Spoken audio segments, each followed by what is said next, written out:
welcome to another segment of the Nonprofit World TV show. I'm your host, Donna Hagiga, and with us today we have Tracy Young from Cooking Matters. Welcome to the show, Terry. Thank you. Great to be here. It's wonderful to have you here. I know that we've been talking a little bit before we got to tape our show about what Cooking Matters has done in the last 7 years since you've been with the Community Health Network of Connecticut. And I thought before we talk about what Cooking Matters does, perhaps you could take a moment to tell me and our viewers how Cooking Matters is related to the foundation, and also how it's related to Share Our Strength, because I see that logo sometimes as well. Yes, absolutely. So it's a little confusing. So Community Health Network of Connecticut is the Medicaid plan for families on Husky. Mm-hmm. The arm of the foundation is an arm of the health plan. Okay. And so the foundation is a 501c3, so it has the ability to receive grant funding, mm-hmm. whereas the Medicaid plan did not have that ability. So when I came across Cooking Matters, mm-hmm. I went to the executive director and asked if there would be something that mm-hmm. she would be willing to take on under the foundation for programming. And it really fit the mission of really advancing and promoting programs that mm-hmm. really fundamentally help change the health status of our individuals living in Connecticut. And so we applied 7 years ago for the grant and received it and started programming on that May of 2010. Mm-hmm. So Share Our Strength is really the umbrella, where Cooking Matters is under the umbrella of Share Our Strength. So Share Our Strength is out of DC. It's a brother and sister team that began Share Our Strength back in the early 80s. Okay. The name Share Our Strength comes from the belief that every person on the planet has a strength to share, mm-hmm. and that if each of us shared a little bit of what our strengths are, we can really eliminate a lot of the social justice issues that we deal with mm-hmm. In our communities. So they work at the level of advocacy and policy, mm-hmm. and Cooking Matters is the program, the boots on the ground program mm-hmm. in the communities, working with families that are living on a limited budget.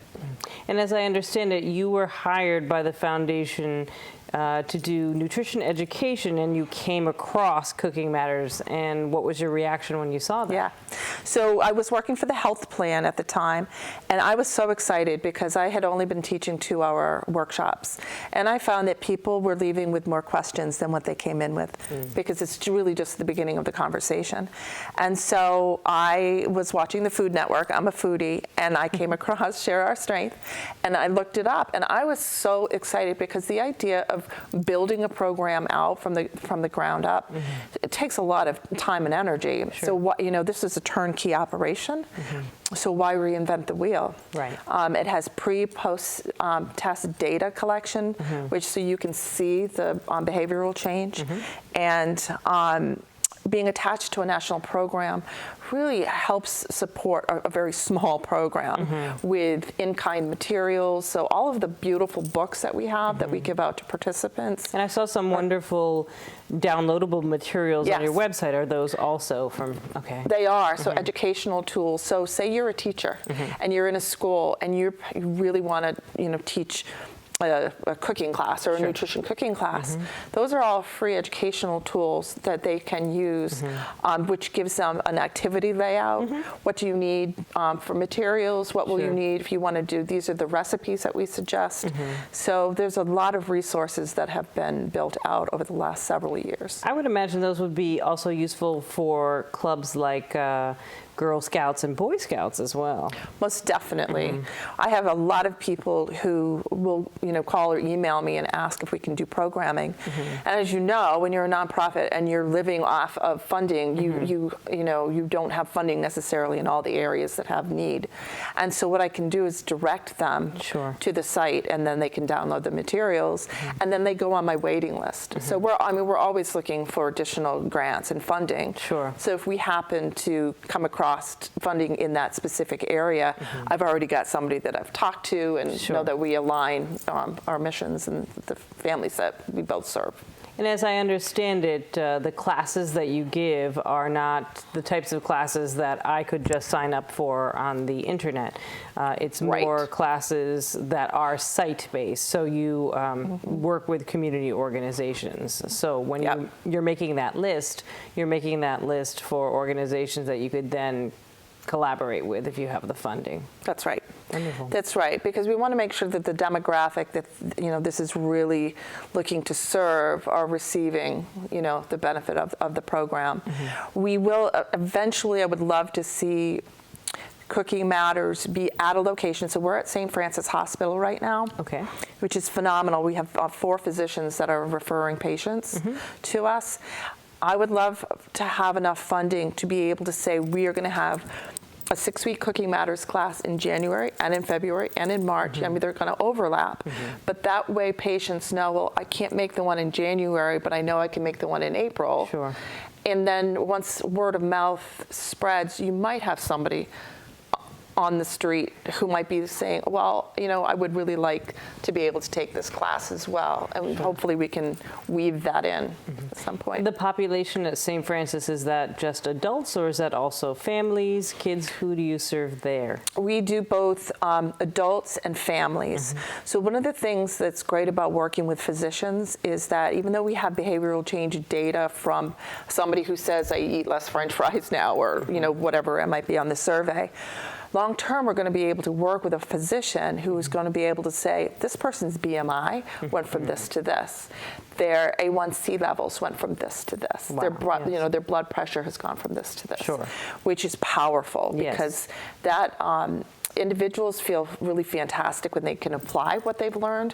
But when they start seeing that their numbers are changing, it's a win-win. It's a win-win because now they say it's not just the doctor feeling like they have to go to the doctor to control this. They can say, now I'm empowered. I know how to eat, what to do, how what to look for, and then they have some control back over what's in their grocery cart. And Wonderful. Yeah. So the nutrition education, tell me what that involves. Is it just cooking? Is it what's sort of the general overview of it? Shopping, is that included? Absolutely. So we want to be able to really address each avenue because it's not just learning how to read a food label. Sure. It's not just knowing how much sodium or fat or sugar you should consume in a day.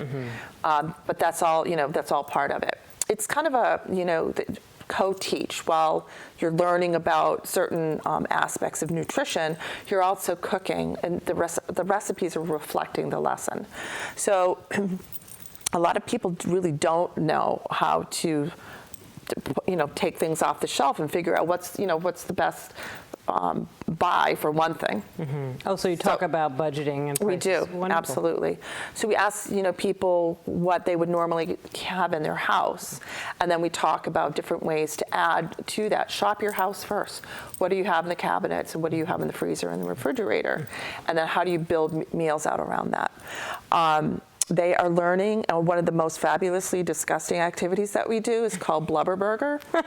Because, most people have no idea how much fat they're supposed to eat. Right, exactly. And so they'll take like an average fast food menu that they might have when they go out, and they're learning how to calculate the grams into teaspoons, because I don't know what a gram of fat looks like, but I know what a teaspoon looks like. And so they're learning how to convert grams into teaspoons, and then we have a hamburger bun, and they take lard and they put it on, they calculate out how many grams of fat. And they're like, oh dear Lord, that's like 2 days worth of saturated fat. That really drives the point home. Yes. It does, because we're visual. And people, I really honestly believe people want to eat healthy. They want to feed their families in a healthy way, but it's confusing. And you have advertising companies who are in the business to sell their product, not make people healthy. And so they're manipulative in how they advertise. So we're able to, again, give them some power back over what it is. And now they know when they're looking at an ingredient list or a food label, whether to put it in the cart or not. Wow, that's pretty cool. It is. I used to live live in England for a time, and I don't know if you followed Jamie Oliver and some of the work he has done, but one of the episodes of his school lunches, he came in with a food processor and showed the children what exactly goes into a chicken nugget, and just the faces of the kids.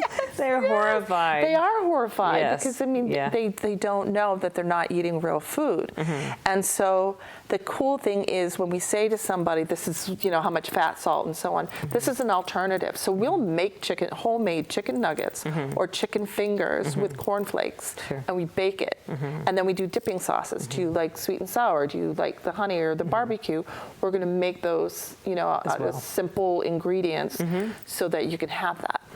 That's wonderful. I bet those are very popular as well. Very popular. The pizza's popular. We do a whole wheat crust with a lot of veggies. And the chocolate strawberry French toast, I think, is like that does sound like favorite. It would be a crowd pleaser. How do you get the kids to like the veggies? So the fun thing about working, and the adults are worse than the kids, I gotta say. Probably because they're set in their ways. Of course. Yeah. So one of the things that we say to them is this: we're not going to force you to eat anything, but we find that when kids are preparing the foods, that they're more apt to try it. And when I used to teach, I used to say it's not fear factor, guys. There's no like live worms and anything here. If you want to take a napkin, so if you feel the need that to spit it out, that's perfectly fine. But this is the perfect opportunity for you to try something you might not normally have an opportunity to try. I actually say the same thing to adults. But it goes over better with the kids. It tends to go over better with kids. Well, we have these, from childhood, these issues with food around either control. Like I had to eat everything on my plate as a child. I was not happy about that. Yeah. Luckily, we had a dog. Yes, right. You could be accident prone while eating. Yeah, absolutely. Oops. Yeah. There goes that.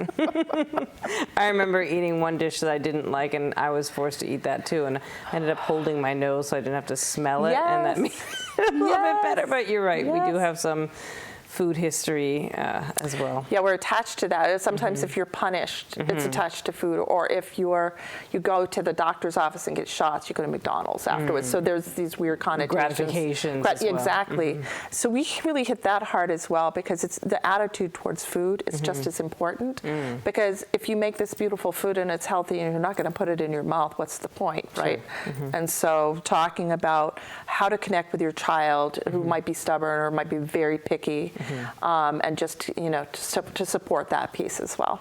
How about in terms of like everyone's rushed for time? Are there time savers that you teach? Yes. Yes, as well. So almost 100% of the recipes we have are under 30 minutes. 30 minutes or under. Perfect. We talk about making several meals at once. If you're a person that cooks on Sunday, which I am. So am I, yes. I'm already in the kitchen. I usually make a big breakfast. Don't just make it for one day. Make it for maybe 3 days. We have breakfast burritos, which are perfect. So you can use a bunch of leftovers in there and wrap them up in a paper towel and put them in a Ziploc, and the kids have to just pop them in the microwave or warm them up in the oven. So, time savers is really important because we understand. Yes. We understand it's a challenge. I also tend to be an energy saver as well. I'm like, okay, if the oven's going to be on, I'm going to throw in another pan of, let's say, peppers or whatever I have and roast those too. And then we'll just have those in the fridge to do whatever we're going to do with it. Exactly. Yes. So we find, boy, by the time that it's the 6th week when they're graduating, they've just learned so much, and that they're so thankful. They're so grateful to the staff and volunteers for what they've learned. And the staff and volunteers, we all learn something. Yes. So the other thing too is that we don't talk at people, we talk with people. So the first week is the most challenging because people think, oh, here comes the nutritionist, they're going to tell us what to do and what not to do. And we understand people are their own best experts in their lives. What works in my house might not work in somebody else's. So everything we teach is an offering. And we offer the information, and we trust that people are going to really take home what fits and feels right for them. And we do facilitated dialogue. So again, we're not talking at people, we're asking open-ended questions, and we are allowing people to enter and contribute into the conversation, because you might say something in a group and somebody to the right of you might say, I never thought about doing that before. Sure. And so they can pick up on that tip as well. So build on what everyone else is bringing exactly to the table, no pun intended, right? So Yes. you mentioned that when you used to teach. So Yes. it sounds like you've been able to grow the organization so others are doing the sort of day-to-day teaching. Tell me Yes. how you got to be, how many staff you have now and how'd you get there? Oh, that's a great question. So I have 7 staff. First year and a half was quite a trip. I did every piece of the program. While I'm trying to build the program, of course, and the original grant that we got was a 3-year seed grant that gave us an opportunity to seek additional funding. And it took off. I'm telling you, I cannot believe the waiting list that I had within the span of a year. We first started in Hartford, then when we moved into New Haven, and then we moved into Bridgeport. 6.5 years later, we've been in all 8 counties of the state. Wow. And last year we served over 2,000 people. So we were able to secure an additional, within that 3 years, an additional Walmart grant, which was a capacity building grant, which put us in New London and Willimantic. Hartford Foundation for Public Giving gave us a 3-year grant, which helped continue to build out the greater Hartford area, which was great. And then another statewide giving grant from Walmart, which, with all of that funding within the span of a couple of years, I was able to begin to hire staff. At one point, I had 11 field staff. Wow. Because we had so much program going on. Now, how were you able to get in the door at Walmart? Lots of nonprofits are like, oh, we'd love to get funding from Walmart. Sure, 2 different things. The capacity building grant that we had came from Share Our Strength. So Walmart gave them a large sum, and then we did letter of intention based on that, and then we were either approved or not approved based on what our proposal was. The statewide giving grant, we've received 2, and they are a group of Walmart employees that review the applications. And so I think maybe perhaps because Probably because you were already a known quantity by getting. Yeah, Cooking Matters is familiar to them. That's wonderful. So, yeah. Kudos to you. So that's been really great. It's been, as you know, any nonprofit, it's been a roller coaster ride. Last year we had literally no funding, no grant funding at all. So, or a year and a half ago. So I started. So I had waiting lists. So people would call me and say, well, we have participants that want to take this class. I'm sorry, I have no funding. More and more agencies were finding money to pay us to do programming. That's wonderful. And so in the last 2 years, we've brought in over $225,000 just from agencies who say, we have this money and we're tasked with teaching our families nutrition, but I don't have anybody on staff that has a nutrition background. So they would rather take that money and it's a win-win. It helps support programming and my staff to continue, this great work in the community. So it's the perfect collaboration. How do you get the word out there to these organizations, or do they find you, or is it a combination?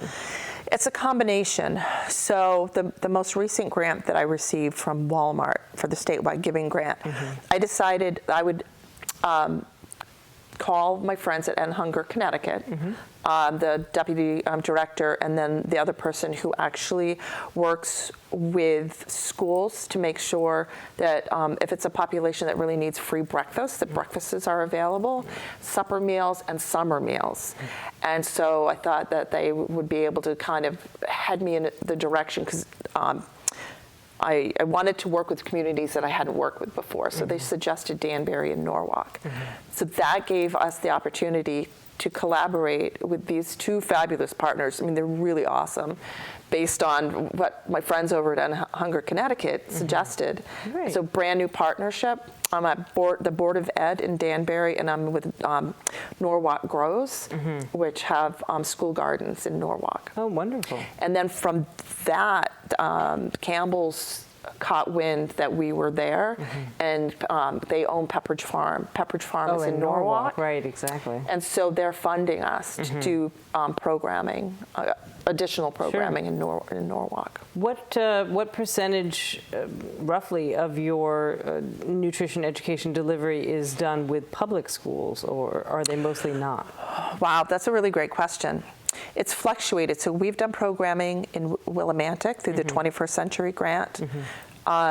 East Hartford, Middletown, we just contracted with this fall and contracting again this spring through the 21st Century Grant, New Haven, 21st Century Grant, and then Bridgeport, we worked with the Alternative Education Program where they took funds and paid us to do programming with the kids there.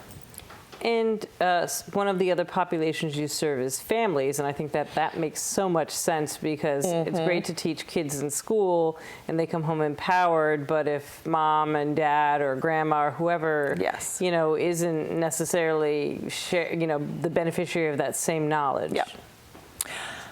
My favorite curriculum is the families. The families class is the best because, like you said, you don't have kids who are coming back saying, well, we made this great recipe and I told mom about it, but she won't buy apples or, whatever it might be. Then you have adults. So one of the adult classes I taught, and this is before we had the families curriculum, I had a gentleman in class. He and his wife were taking the class together. And he looked at me, and we were doing sweet potato tortilla lasagna. Sounds good. And he's like, the face. Yeah. So I said to him, no. So just be willing to be open to the possibility that you might like it. So we go in the kitchen, and of course everything smells good when you're cooking garlic and peppers and onions. And so he tried it. He's like, this is so good, but my 5-year-old won't eat it. I'm like, okay, I'm not going to do the I told you so dance. Yeah. Right. So because he was sure he was not going to like it. All of their kids were on premises, which was great. So I said, what we're going to do is we're going to invite all of the kids in. The only thing I'm going to ask you is that we're going to continue this conversation. I don't want you to say, to prejudge how your child is going to act. So you just carry on, and kids would eat more food off their parents' plate than their own most of the time. Sure. And so they all came in. Sure enough, his 5-year-old, what is that? So we told him the name of it. He cleared the plate.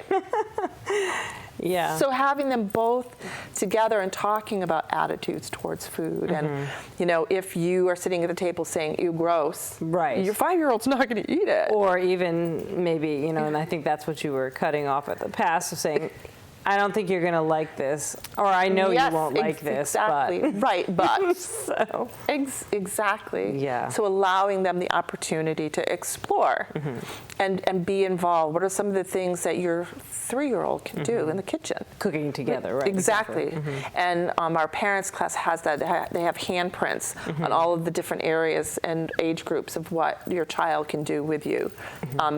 Whether it's setting the table to making a salad or chopping up bananas. Well, and and even the shopping element that you teach, like that could be a mini math class for the whole family as well. It's really great when we were at one of the New Haven schools during the day during their science block, which was great. Yeah. And so it's all of that. It's science, it's math, it's reading, and so to incorporate all of that in and to understand from that perspective. Okay, this recipe feeds 4 people, but we have 8 people around the table.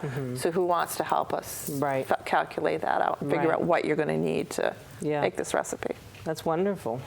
So in terms of grants, are there grants, your grant funders, do they tend to be more attracted to the delivery that you do for public schools, for families, for adults, or is it really a mix? It's such a mix. We have pockets of, it's really interesting. When I go back through my annual reports and I look, for 6 years, every year has looked so different. And so I could say for 1 year we had a lot of funding for after school programs, and then I might have another year where I have none at all. Interesting. And then the larger ones, like the Hartford Foundation for Public Giving, really allowed us to put in the proposal what we had in mind. And so working with families is something that I think is have been, very powerful. But the parents as well. Mm-hmm. That's for pregnant women who are pregnant or parenting children birth to 5. Oh, nice. And that's crucial too. It is. So tell me, Terry, what is it that drew you to want to do nutrition education, particularly with these vulnerable populations? Wow. So I was a single mom, found myself on Medicaid and using food stamps and WIC in order to be able to feed myself and my child. And that was 23 years ago, but that's never really far from your spirit, like when you experience that. Sure. And so I remember what it felt like to be in a grocery store, and this is back when they were the tear-off tab food stamps in my community, and looking around to see if I knew anyone, and that stays with you. And so as I've shifted my career to nutrition education and holistic medicine, I began working with privileged populations that ended up feeling to me like it didn't feel right to me, I guess. Not as rewarding. It wasn't rewarding for me. And so my old boss ran across somebody who was hiring at Community Health Network for somebody who had a nutrition background to work in the community. And I just, the right time, the right place. And from there, it's just, for the last 9 years, I've had the privilege of working with so many people from so many different backgrounds. And we're all deserving of this information. It's information that can literally change the course of a person and a family's life. And at the time you were on public assistance, were you already a nutritionist, or that inspired you? I was not. Okay, I was not. Yeah. My child kept he was very, very sick when he was a baby, and I started exploring alternatives and understanding fundamentally the importance of a healthy diet and what that can do for yourself and your family. What an inspiring story, and also how inspiring that, it was interesting you talked about how share our strength. The whole premise is to use that strength that you have and share it with the world, and it sounded like you were, good on you that you knew when you were working with other clients that maybe came from, let's say, privileged backgrounds, that you weren't really able to share your strength in the way you wanted to, and now here you are doing that. So Terry, thank you so much for being with us on the show.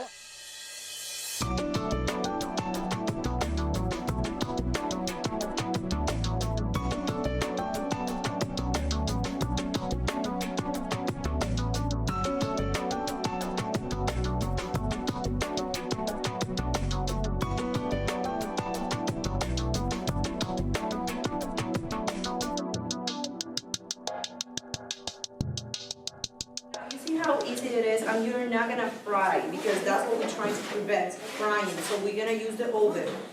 Wanda has been with the center for many years. When Wanda came here, she was not as confident or developed as she is now. She was, again, taking steps, one step at a time, to improve her life. She participated in almost all of the programs that the center had to offer. Finally, I think it was about a year ago, she took part in the Cooking Matters program. And the Cooking Matters just teaches families how to budget and cook and prepare nutritious meals. Me ha ayudado en cómo mejorar como persona, como mamá, como pareja. Los programas que han dado los he compartido, los he cogido y me han ayudado mucho. She was encouraged by the facilitator to look into getting her qualified food operator certification. En mi vida me ha cambiado mucho. A base de los programas que yo he cogido, cogí Cooking Matter. Y a través de Cooking Matter pude obtener mi licencia de food license and I got my license. A través de eso, tuve trabajo. Se me abrieron puertas y aparte de esas puertas que se me abrieron, pues me dieron trabajo. Tengo trabajo y con ese trabajito pues me ha ayudado a mí misma y a mi familia. We had an opportunity to hire Wanda And we did. Right now, Wanda is working 20 hours. She's doing an excellent job as a cook in one of our other programs, the South End Wellness Senior Center. He aprendido mucho más porque trabajo con seniors.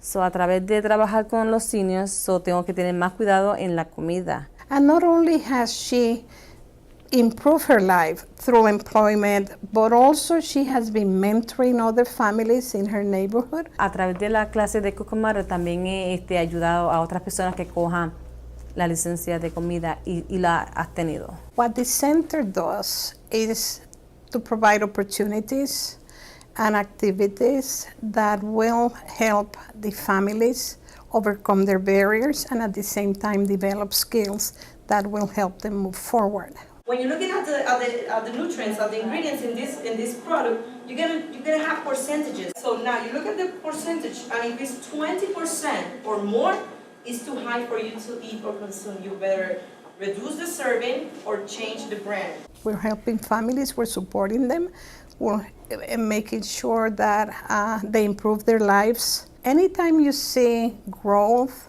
development, improvement, even if it's a small amount of it, that's success. Wanda has improved 100% her confidence. She's building her community. She's improving her family life, and she's a leader.